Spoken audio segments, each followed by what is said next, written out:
Welcome to another Knicks on Top post-game video. I am your guy, David from Top Bunk Sports, and we got a good one today for you guys.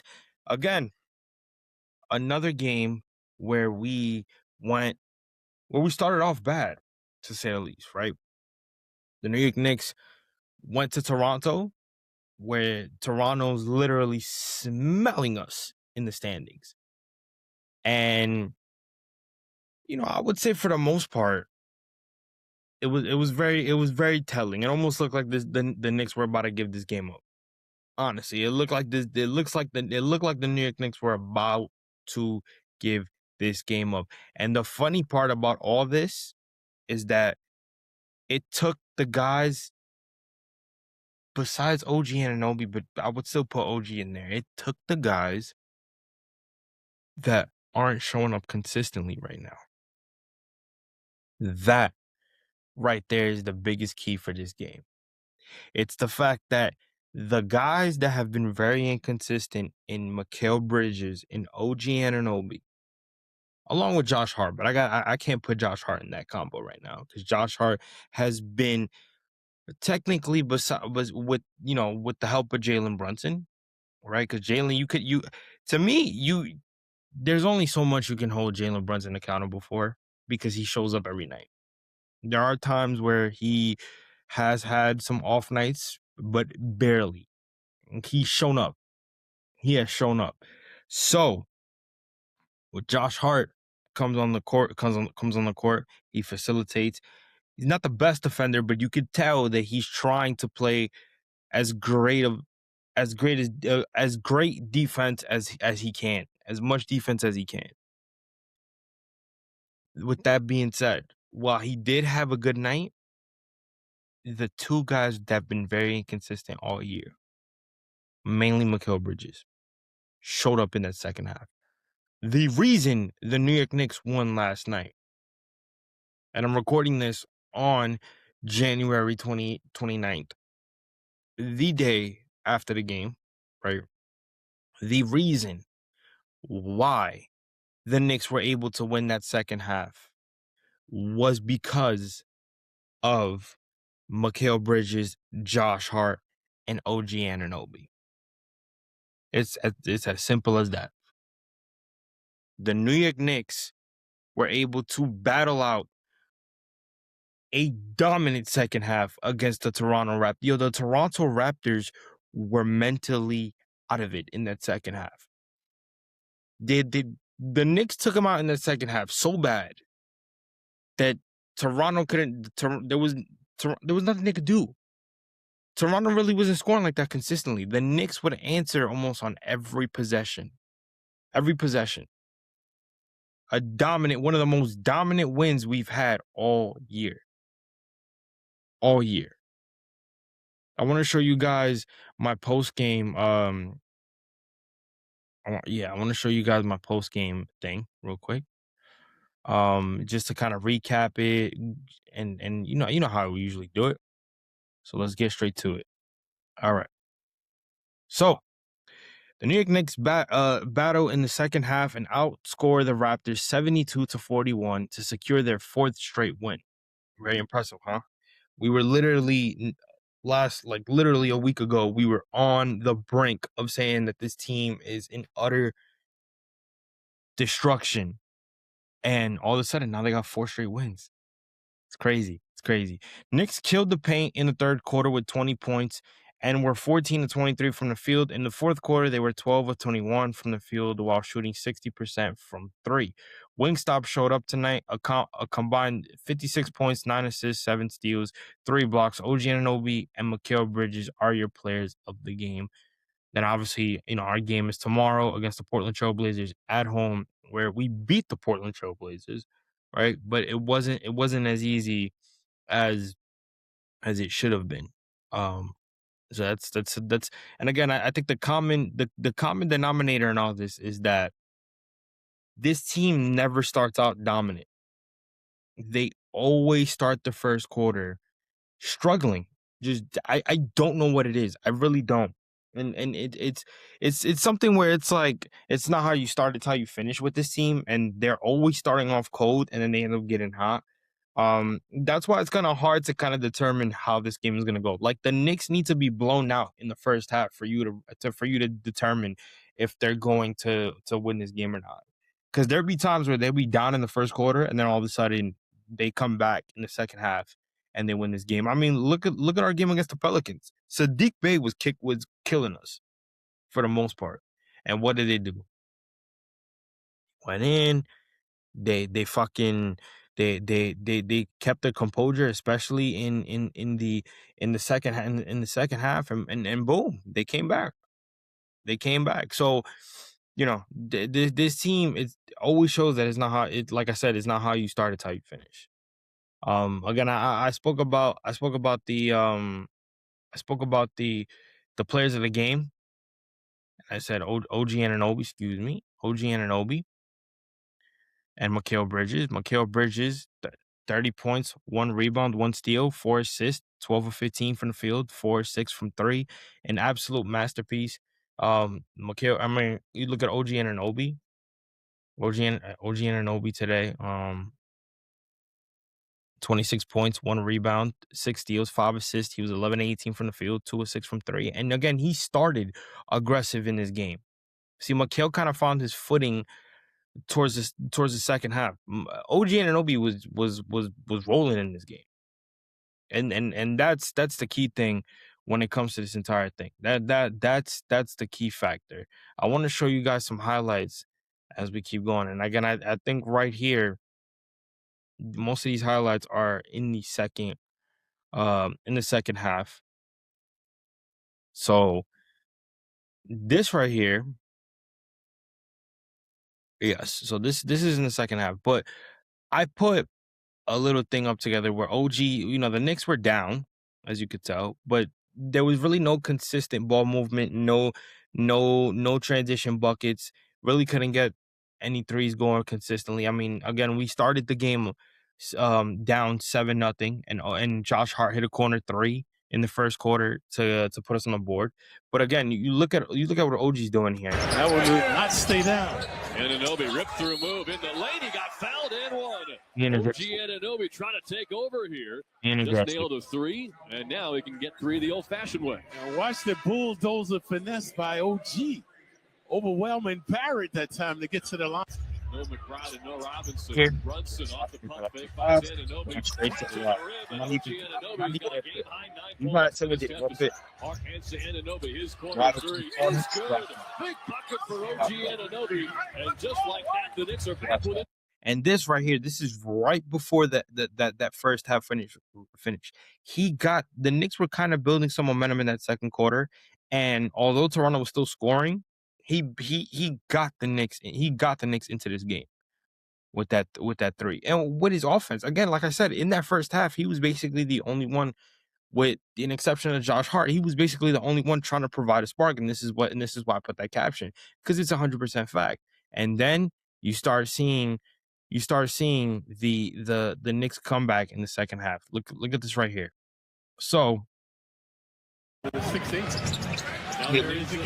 Ends a 7-0 Raptor run with one of the toughest buckets we've seen tonight. Transition defense was much better here. Murray Boyles inside, stolen by Anunoby. Good awareness. Brunson throws the needle to Hart. Surrounded by Raptors, will find Bridges. Open corner 3, got it. That's when you pick the Knicks out of 6-8. Now there he is again. Then we keep going even more. Look at Josh Hart. Look at Josh. Takes, turns, and throws it away. Hart coast to coast, banked it in around 2 Raptors. Takes. Being aggressive. Again, he could have made the extra pass. He could have made the extra pass. He didn't. This is another one that, and I was reposting just to show you, Six, 4 behind. They can't get closer than 4. Shamet aggressive on the drive. Now it's Hart. Spins, kicks. Shamet for 3. Knocks it down. Landry Shamet brings the Knicks back. Now down 1, right? Look at this right here. Look at this right here. Look what OG's doing right here. Within a point. They have yet to lead in this game. Anunoby looking to change that. And the Knicks are in front for the first time tonight. OG doing what he's looking for a hot hand other than Ingram. On the block from Anunoby. Yeah. Knicks on the break. Kolek threads the needle. Bridges to the rack and a right-hand bank shot. Bridges being aggressive, going to the rack, not afraid of contact, and this is what you're looking for Mikal Bridges. That's where things need to that's where things need to be put when it comes to Mikal. Mikal needs to be aggressive. Okay, he could trust his shot all he wants. If we get an aggressive Mikal Bridges, we wouldn't have to worry about an inconsistent Mikal Bridges. It's just an honest fact. We wouldn't have to worry about an inconsistent Mikal. Because Mikal is not only playing defense, but again, he's getting to the rack with no hesitation, not second guessing, trusting his shot when he needs to. And that's what you saw in that game yesterday. Mikal trusting his shot and being, consistent. And this right here, Cat. Listen, I'm gonna talk about Cat later on because there's a lot of things to discuss with him, especially about what came out today. But I want to give him credit for the game that he played. All right, he didn't do nothing from the field. He was 5 of 15. He only scored like what 5? Yeah, I think it was 5 points. But he was a beast on the board. 22 rebounds. And look at his pass right here. Just look at it. Lines it up. Karl-Anthony Towns with a diamond of six. Shaman lines it up. Towns crashing in. What a pass to Bridges. Again, you got to commend him for still keeping that play alive. And then this in the corner, Kolek into a crowd out to Bridges. His three-pointer is good. Mikal Bridges in the corner. 27-4 run, one of the best quarters the Knicks have had all season. Legitimately, it was beautiful to see. It was 100% beautiful to see. And then you just talking about what they did in the fourth quarter. Jesus Christ, they were. Bridges wide open.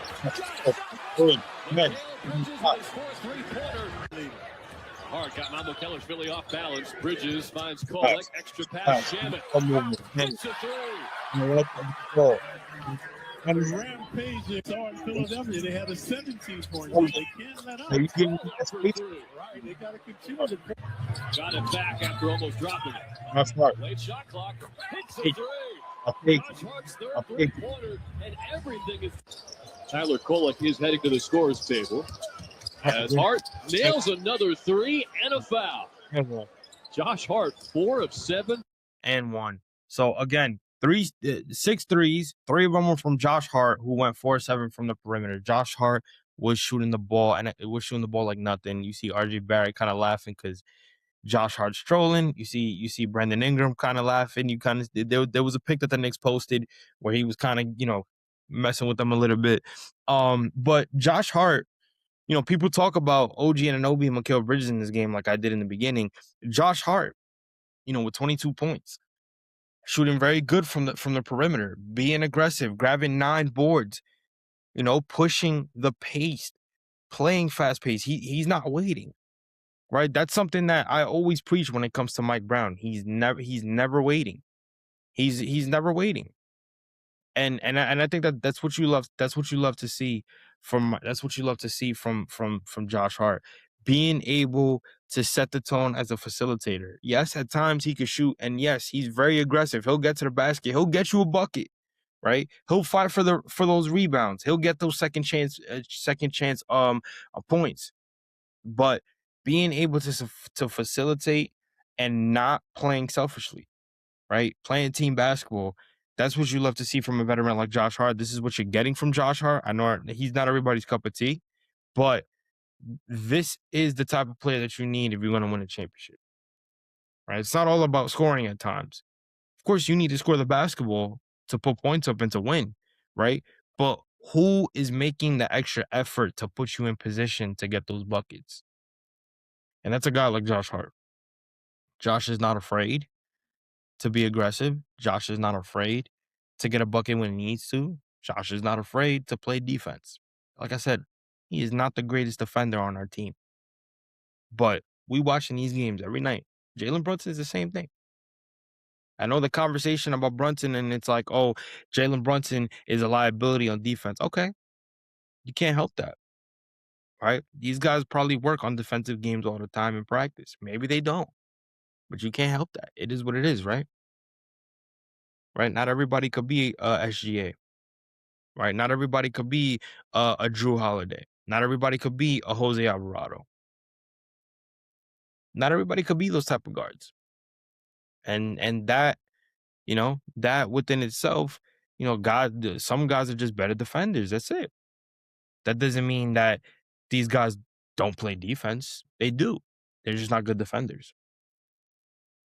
So I know he's not really gonna get credit for it, but I credit Jalen Brunson for the work that he does defensively, because you saw a play in the very beginning of the game where he went to hustle for a steal and crashed in to the announcer's table, and Clyde was basically saying, like, what, don't do that, you don't want to get hurt, you don't want to put yourself in jeopardy like that. So but you love to see that, when Jalen Brunson takes charges, right? When he's taking contact and he's hitting the floor, it's because he's trying to make a defensive play.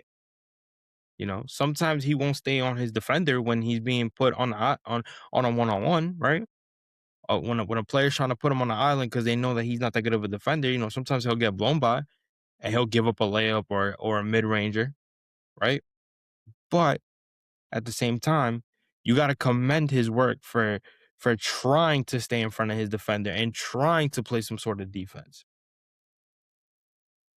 So I can't put that on Brunson, nor can I do that with Josh Hart, because even though, like I said, Josh Hart is not the best defender on our team, he tries to play defense. And there are times where he'll get a key block, it's here and there. He'll get some steals, right? And he'll go in there and he will make an impact on both sides of the floor. And that's just the honest truth. And it is what it is, man. But you appreciate it. You appreciate the hustle. You appreciate the physicality that this team is trying to come into almost every night. They right now have the record that they have because they are a good team. And they're not the best team on the road, right? But these road wins are very important. These road wins are very important because it not only shows that you could win on the road, but you can deal with the pressure, right? You can deal with the pressure of beating a good team on their home court. So everybody says, the Raptors shouldn't be this close. Listen, they got a winning record for a reason. They're good this year. We put ourselves in that position because of the games that we lost. That's an honest fact. Whether people want to admit it or not, that this team is inconsistent, that they don't trust Mike Brown, they don't trust his game plan, his schemes or whatever. At the end of the day, you still gotta go play basketball, man. You still gotta go out there and make shots. You still gotta go out there and play defense. You still gotta go out there and move the ball. You know what I'm saying? Most importantly, you still gotta go out there and win a game. So when you're not doing that, at the end of the day, it's a bad look regardless. Right? It's a bad look regardless. And I'm going to have a conversation with y'all and tell you how I feel about this player and bad looks, because from what has came out, you read one thing in the morning that this player is good, and then all of a sudden a couple hours after that, another reporter puts out that he's not happy because of certain things that were out there that he was involved with, and then all of a sudden it's affecting how he's playing now. So I'm going to get into that, right? But again, things take time, right? Things take time, and this team has to show that we can beat 500, 500 teams that are above 500, excuse me. We can beat those teams, but we got to do it consistently, and we got to do it with urgency, and we got to do it with confidence. We have a Portland Trailblazers team that, again, they're in my opinion much better than a Sacramento Kings team, but they still they still have their flaws, and we are much better than them. We should be blowing them out tomorrow. It's 100% fact. We should be blowing them out tomorrow. And then you have a very big game against a top 5 team in the Western Conference in the Los Angeles Lakers. You got to deal with LeBron and you know his and his facilitating and his and Luka Doncic with his facilitating and his pick and roll situations and his shooting from the three, like, you know what I mean? Like, those are things you got to look at. Those are things you got to overcome when it comes to teams like that. You know, the Lakers are pick and roll heavy. Why? Because Luka is in a pick and roll action for most of the time.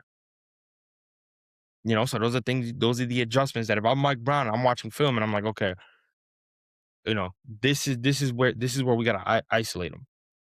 You know, LeBron's gonna do what LeBron's gonna do, but LeBron necessarily doesn't score unless he has to. You know, LeBron's gonna go out there, he's gonna post up, he's gonna try to get a bucket or whatever. But if you're noticing, LeBron is always also trying to facilitate. LeBron is also trying to get his teammates involved. So when he's not doing that, right? Oh, when he is doing that, I'll take that back. When he is doing that, you know, it's the other guys that are gonna try to feed off of that. And the star player next to him, and Luka Doncic, he's gonna feed off of that, right? He's gonna stand behind the wing. He's gonna stand behind the wing, try to either get a 3-point shot or try to go one-on-one from there, or they set him a pick either at the wing or the top of the key. And then he's gonna try to either facilitate or he's gonna try to, you know, get to the basket. You know, Luka's gonna do that. How are we gonna stop their schemes? How are we going to outcoach JJ Redick based on the other games that he has coached to have them win? Because again, a lot of coaches kind of follow the same regimen when it comes to winning these games, especially when you've been winning consistently. So if we're noticing that he does certain things in these games and he likes to do it, what can we do to eliminate that? Again, and I'm talking like I know everything, but it's just not. But I'm saying like these are things that Mike Brown has to figure out. These are things that need to be, you know, talked about and adjusted in practice for us to not only win these big games against, you know, plus 500 teams, but show that, you know, it's not the gimmies that we need to really hang our heads on. It's the fact that we're beating other teams that are playoff teams. You know what I'm saying? And, you know, they have this year, but can we consistently do it now that we kind of found our edge to win again? You know? And that's just what it comes down to when it comes down to this team. Um, if we look at the box score, because I do wanna put the box score on real quick, just so you guys can see. All right. So uh if you look at the difference right here, right, the Knicks were down 10 in the first quarter. And then they built it up, right? They had, like I said, they had a much better second quarter, even though it was kind of neck and neck. They won that second quarter. But then it was the third and fourth quarter, 35-19, 37-22, and they took over. They legitimately took over. Um, and I think the more beautiful part of all of this is that every single guy on this team, every single one of them, had a plus minus tonight. And yesterday, excuse me. OG Anunoby a +8. Karl-Anthony Towns, who only scored 8 points, excuse me. I said 5 previously, but it was 8 points. 3-11. I said 5 of 15. He was 3-11, excuse me. He was 0 for 2 from the 3-point line. He didn't force nothing. He didn't force nothing. Gotta commend him for that. I really gotta commend him for that. He was trying to find his rhythm within the team, couldn't find his rhythm, make sure that the rest of the team was in the rhythm. You gotta appreciate that, especially because of what how he's playing right now. 22 rebounds. And those 22 rebounds made him a +19. That is incredible. Right? But Josh Hart, +10. Mikal Bridges, +19. Jalen Brunson, +3. And Jalen Brunson had an illness. He came into yesterday's game with an illness. You could tell he was not feeling well. He was not feeling well. You could literally tell. But it was everybody else that picked up the slack for him because he carries us on his back all the time. Right? Yabusele, 4 points. He was a +3. A +3 or +8. I think it was an 8. I don't know. It's a +3. Yeah, I was right. Right? Mohamed Diawara, a +8. And he didn't really score. But he was a +8. Why? Because the little things that he was doing off the court. I mean, not even off the court. The little things that he was doing off ball. Hukporti, right? Hukporti went a +1, which is okay, much better. But then Landry Shamet, a +20. 9 points, 3 of 10 from 3, right? Oh, could be better. 3 of 9, excuse me. He was 3 of 10 from the field. 4 rebounds. But again, hitting those timely shots, hitting those timely threes that we've needed. Tyler Kolek didn't have a great game scoring wise, right? But guess what? Got his teammates involved, right? Got in the pick and roll, had Cat in the pick and roll, try to get Cat involved, and he got 10 assists out of that. 10 assists. This kid has not seen the floor since what? Like last week, 2 weeks ago? And he's coming in here, he gets opportunity, and he has 10 assists. That's beautiful to me. That's can't complain. Can't complain. Cannot complain. You got contributions from everybody tonight. Everybody. The conversation about Jordan Clarkson, right? Jordan Clarkson's riding the bench. He's been out of rotations the last 3 to 4 games. At the end of the day, coach has said it. Listen, I'm putting the best guys that can give me a chance to win. Not saying that Jordan Clarkson can't. He's a veteran. He's a 6th man of the year. You know, anybody that has Jordan Clarkson on their bench should be ecstatic. You know? But Jordan Clarkson understands the business side of it. Jordan Clarkson understands what Mike Brown is doing in terms of leaving the hot guys, our top best players, on and just giving and just seeing how this goes. Just seeing how this goes. But Jordan Clarkson is a bucket. Do not get that misconstrued. Jordan Clarkson is a bucket. And he would help this bench tremendously if Mike Brown was to put him to play more. And I would. I absolutely would. Absolutely would. But like I was saying, that third quarter is where everything, and I mean everything, was shifting. And you come into this half like, okay, you know, the Knicks are kind of back in it. What to expect? It's probably gonna be a dogfight, neck and neck. Nope. The Knicks said, we taking this game. We taking this game. What I do want to show you guys is what in that third quarter. The third quarter, again, our biggest lead was 27. We were up 27 on this team. We had a 42-14 run in the third to the fourth quarter. And then in the last 2 minutes of the fourth quarter, we went on a 10-0 run. They were done. The Raptors were done. The Raptors didn't have another run. They legitimately didn't have a single run in this game besides in the first quarter. The last 3 minutes of that first quarter, they went on a run. A 12-3 run. That was it. That was it. Now, of course, they kept trading buckets. And they were adding to their lead up until that third quarter kind of came in and, you know, they took over. They legitimately took over. So I do, like I said, I do want to show OG Anunoby and Mikal Bridges' third quarter points. Josh Hart too. Again, even in the third quarter, look at OG Anunoby. OG Anunoby was a +13, 9 points, shooting 80% from the field. So he didn't really get that much touches, but again, being able to make a difference while you don't control it or while you don't have the basketball. That's it. That's it. Let's look at Mikal's third quarter. Finishing with 30 points. Let's look at it. Let's look at it, bro. 19 points in the third quarter. He was 3 of 4 from the field. From the 3-point range. That's crazy. He was shooting 87% from the field. He was 7 of 8 from the field. That's crazy to me.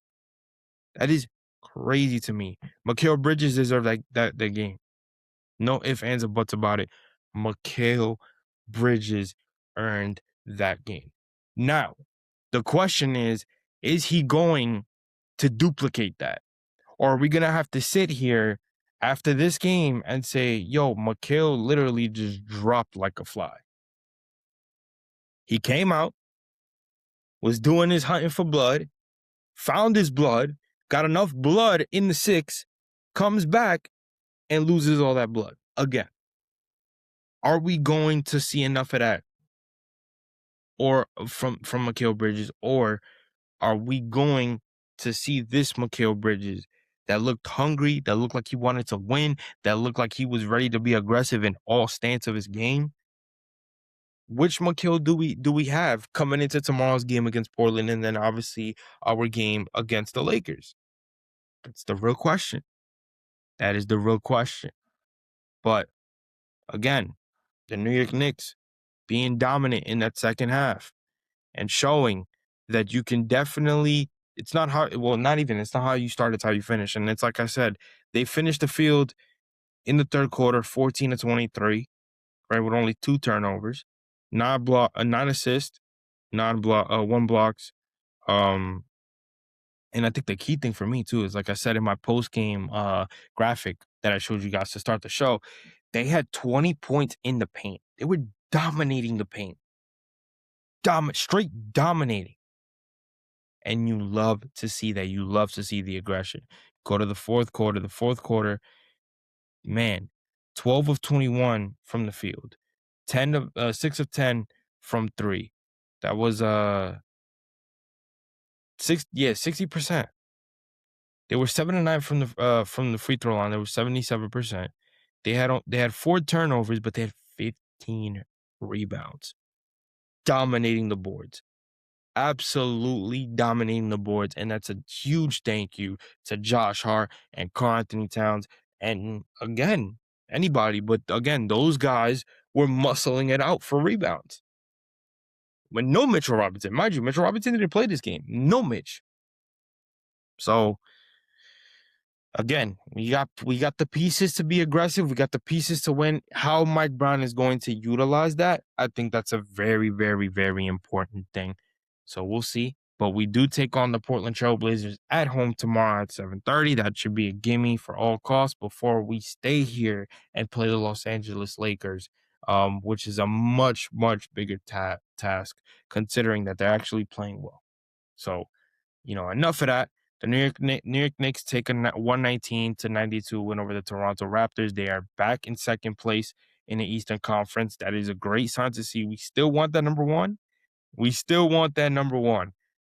we were 1-2 almost the entire year, and then obviously dipped because of our losing. But we managed to not secure the 4th seed for a good amount of time. We gave that back to the Raptors. Knicks obviously climbed up and got to the 3rd spot, beat this team, got on a 4-game winning streak, beat this team, and now they're back in second with a chance to possibly dethrone the Detroit Pistons, who are playing like a bunch of gods because they're dominating the Eastern Conference right now. So, got to get ready for it. We play the Detroit Pistons in Detroit pretty soon. I hope that those guys have that calendared as a revenge game because they need it after the way Detroit slapped the hell out of them. But with that being said, that is your win for this game. Again, I think the two main players of the games are OG Anunoby and Mikal Bridges. Before anything else, I want to talk about Karl-Anthony Towns. I really do. And I'm gonna read you something that goes back to my point about that. I said how in the morning you read an article about this player that he doesn't care, he just wants to win or whatever. He didn't seem too upset. All of a sudden, a couple hours later, it's reported that the Knicks entertaining the conversation. They had conversations with the Bucks to try to get a deal done for Giannis. They couldn't. And I'm sure he knew that his name was dropped in, right? couple hours later, I'm going to show you guys what I said, and then I'm going to show you guys about that article, right? A couple hours later, there was an article reported from an NBA insider from The Athletic that Karl-Anthony Towns was not happy on the entire trade rumors involving possibly, trading him in the summer for Giannis. He was not happy, and that may be the reason why he pretty much has been playing like trash, to say the most part, right? So I'm gonna read you what I said based on the article. I read the article in the morning on my way to work. Okay, right. So now that I did that, all right, here we go. So for the last month, Karl-Anthony Towns has been the center of attention when it comes to the conversation about trade rumors for the Knicks. Worst part about it is that his play on the court as of late intensifies those rumors even more. In a recent article, Knicks insider Stephen Bondy from the New York Post spoke with Kat about these trade rumors, and I quote, "I feel like I've been in trade rumors a lot for a lot of times for a year damn near," said Towns. That don't matter to me. I don't look at social media or none of that stuff. I focus on the job on hand, and which is trying to get wins every single night. As long as I can do that, I do my job. I go home happy and I feel accomplished. I'm not worried about what anybody got to say or people right yeah, what people got to say or anything like that. Yeah, I don't know why I got mixed up on that one. Then I obviously posed the question, do you think Karl-Anthony Towns will get traded at the deadline, or will the Knicks stay put with him for the rest of the season? So that's the article that came out from Stephen Bondy this morning. It came out like 6:50 something. Right. So then here's this article. And this is where now it has everybody's opinion, because everybody's kind of like, you're complaining, right? You're complaining about what exactly? You know what I'm saying? Like, not even that. I'll take that back. It's not even that. What are you complaining about? Actually, no. I'll take that back. It is, because you got to understand the notion of the business when it comes to the NBA. So this is where I'm gonna read you this, and then you're gonna be like, huh? Two articles say this a totally different thing. So I'm gonna share it for you guys, and I'm gonna read it to you guys so you guys can understand the frustration that I'm about to lay out on why I'm kind of like 50-50 on it, right? So Sam Amick from The Athletic, NBA insider, and I quote, says, league sources confirmed The Athletic that the Bucks are in fact fully engaged with interested teams. And the leading suitors, the sources also confirmed, are the Miami Heat, New York Knicks, Golden State Warriors, and the Minnesota Timberwolves. But for those teams and every other Giannis dreamer that comes horseways to the public, nature of it means this is incredibly tricky to territory to navigate. Then he goes to say, just ask the Knicks, who talks with the Bucks about Antetokounmpo last summer, led to the hard feelings with Karl-Anthony Towns that, per team source, remain to this day. The double doozy that every team seeks to avoid, the failure to land the player they're pursuing, that is followed by a step backwards relationship-wise with the player who's learned he was nearly sent packing in the process. Now, this is where I'm gonna have a little conversation with Karl-Anthony Towns, right? Kat, my brother. Let's break it down for a second. You were traded by the team that literally drafted you and wanted to build around you with the addition of one of the best players in the NBA, Anthony Edwards. You were literally traded from that team. That team didn't want to take the rest of your salary. They money-wise, they didn't want to pay you the extra. I forgot exactly what it is. But there was, whatever it was, they didn't want to have that on their books. They trade you to the New York Knicks for Julius Randle and Dante DiVincenzo.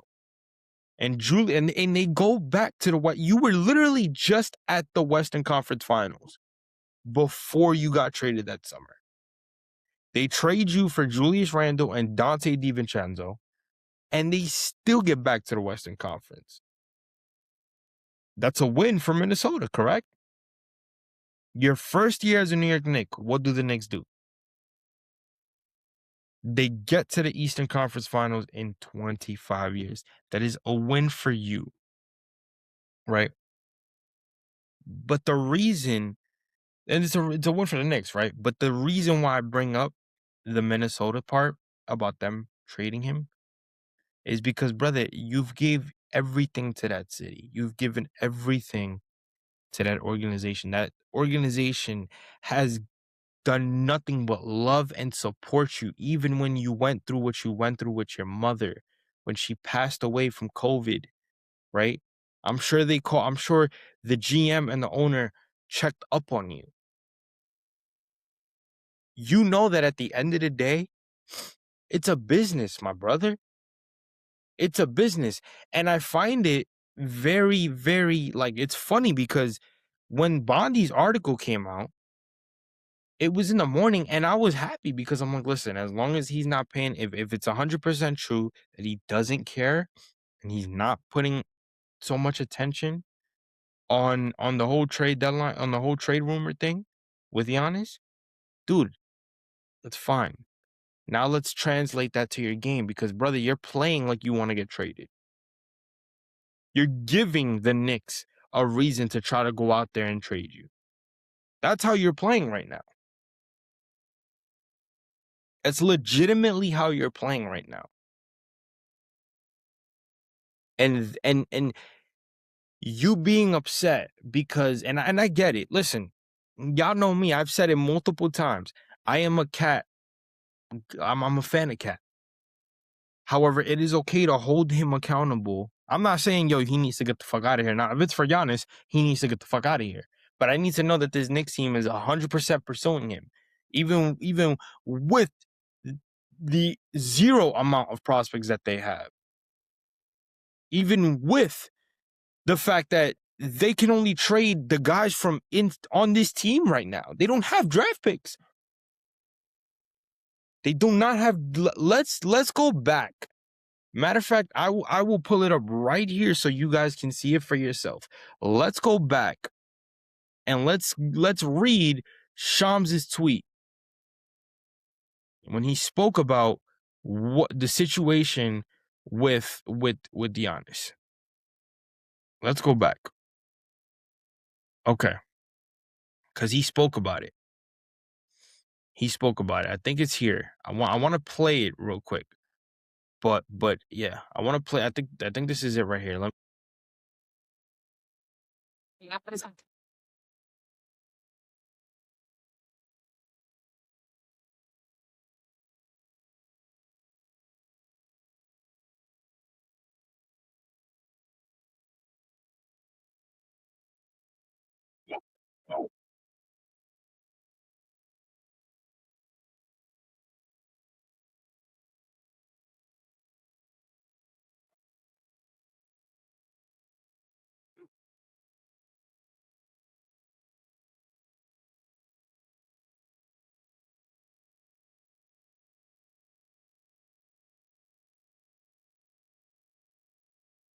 Agent Alex Saratsas have been very upfront with the Bucks organization about his desire to compete for a second NBA championship. And where this Bucks organization is now is they're dealing with being 9 games under 500. They're the 12th seed in the Eastern Conference.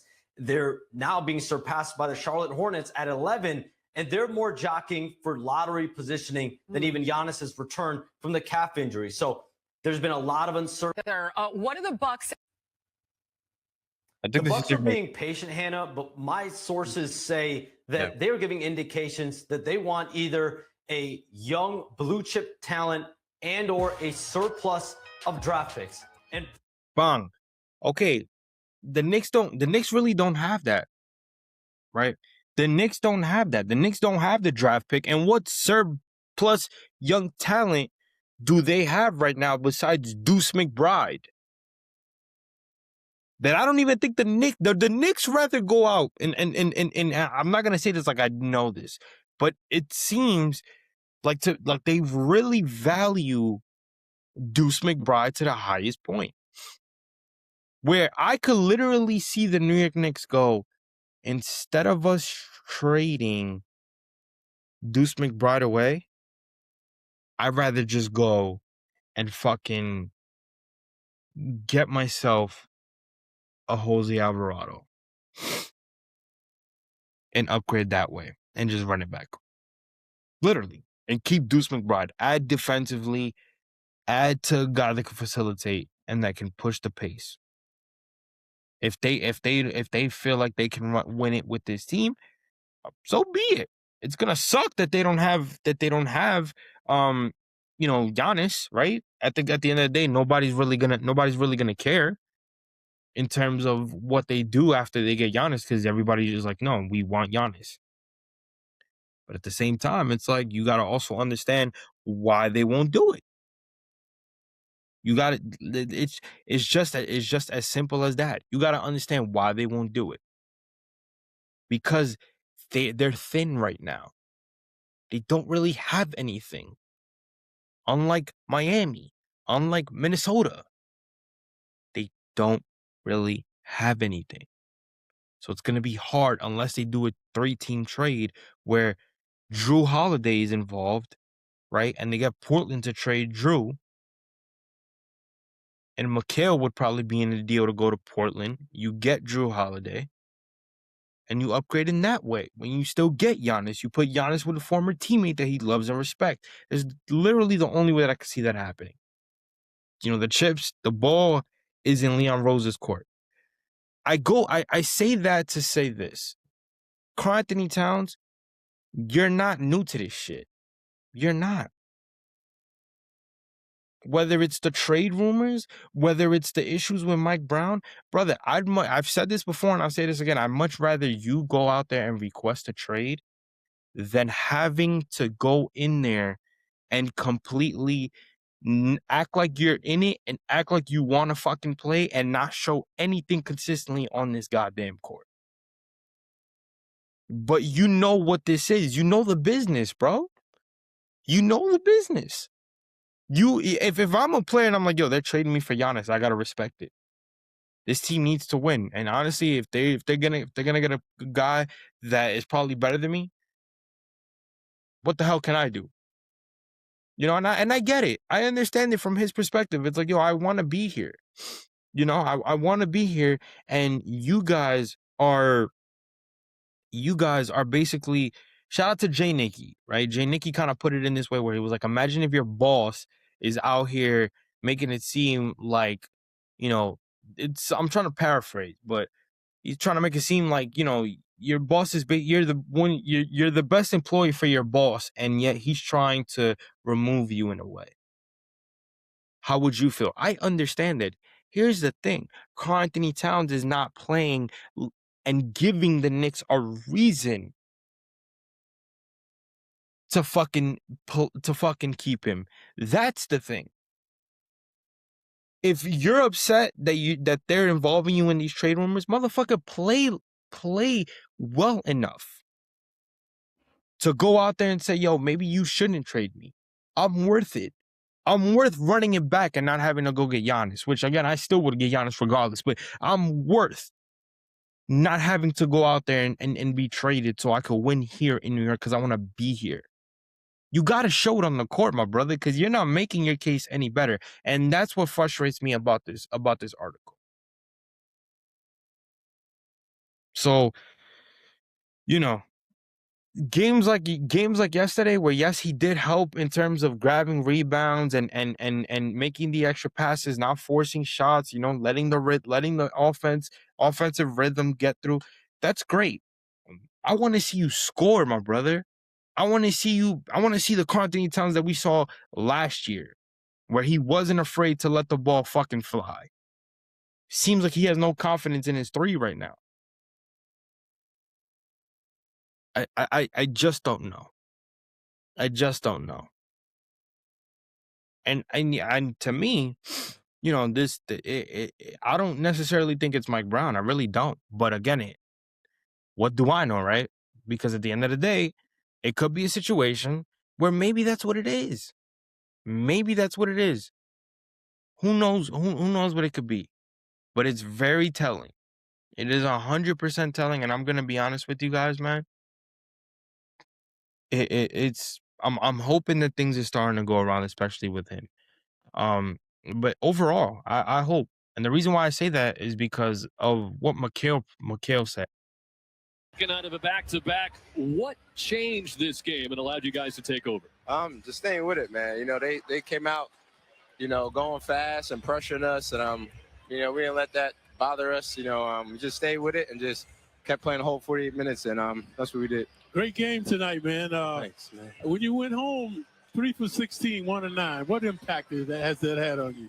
A lot. I don't know. I think a lot of it comes from just not just shooting the ball. I think I just wasn't playing how I was supposed to be playing. I think I wasn't coachable enough. I don't know what it was. Maybe I felt too much entitlement, but just had to kind of talk to myself a little bit about it and just be coachable, be the best team I can be, and then, you know, let basketball speak for itself.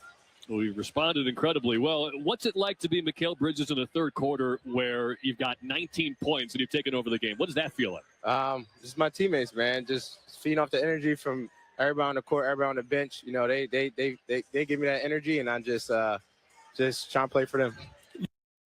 So, again, he said something here that I think is very important, and it kind of threw everybody off. For those of you that saw me on Garden City Media's Knicks postgame live with Eddie Presti, you saw that we kind of heard that, and we were both kind of taken back. We were taken back by a lot of things he said, by that statement right there. It, to me, there's only two things that could mean, right? I don't know why I just got flustered there. It's either, again, and this is very important because remember, he is one of the reasons why Tom Thibodeau is not here. He spoke out about Tibbs. He spoke out against Tibbs, right? So that's something to keep in mind. However, like I said, there's two things there's two things that this could be related to. Either he doesn't trust Mike Brown, and he kind of had to find his way with him, and finally has trusted his system, his scheme, his message, which is kind of what Cat is going through right now when it comes to his situation with Mike Brown, or he's just not coachable. And again, if he's not coachable, that's a problem. But maybe that's what it is. And he's finally understanding, I need to let the coach do his job instead of me thinking that I know everything. That's what I took from this. But it was very telling about how honest he was about that. Remember, he's been very open. He was open when he did the article, right? I think with Bondi. I think he did this with Stephen Bondi or Katz. It was one of them. But he was very open about his situation with Tom Thibodeau. And now you're kind of looking at that, and you're kind of looking at it from a different lens. Like, maybe he just isn't coachable. Maybe he just thought that he knew more than what it is, and it probably took a step back and was like, maybe Mike has something working here. Maybe it's hard to judge. I would rather have you guys kind of tell me what you guys thought of that, because it threw everybody off. Me and Eddie looked at each other. We're like, did he just say that? You know, and it's very honest. It's very honest. I don't know how that plays in, but maybe guys are kind of starting to see everything fall into place now. Again, Jalen Brunson, even though Josh Hart said it wasn't a players' meeting, the conversation that they had that was considered a players' meeting, Knicks are 4-0. Or not 4-0, excuse me, on a 4-game winning streak. Mikal Bridges all of a sudden comes out now. having a big night, doing things that we haven't seen him do consistently in a very long time. OG Anunoby, inconsistent, has one good game, has one bad game, has a good game in his return to Toronto, and dominates. Josh Hart, the guy who literally told the media we didn't have a players meeting, drops 22 points and just dominates in the second half. Maybe the wheels are starting to turn a little bit, and maybe it goes back to Mikal. Of course he didn't say everybody, but he was saying like, I got to become more coachable. Maybe that's what it is. He allowed himself to put his guard down and gave Mike Brown the keys and said, yo, tell me how I can be better. Maybe that's what it is. Maybe. But that was a very telling interview by Mikal. And again, we'll see how it plays in.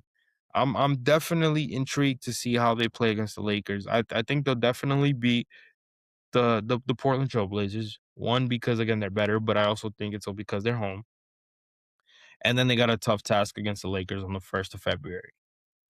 So how that plays, I don't know, but that's going to be very telling. It's going to be very, very telling, and to see how the mood in the locker room right now should be very high, considering that they're winning these games and guys are kind of finding their groove again. But yeah, man.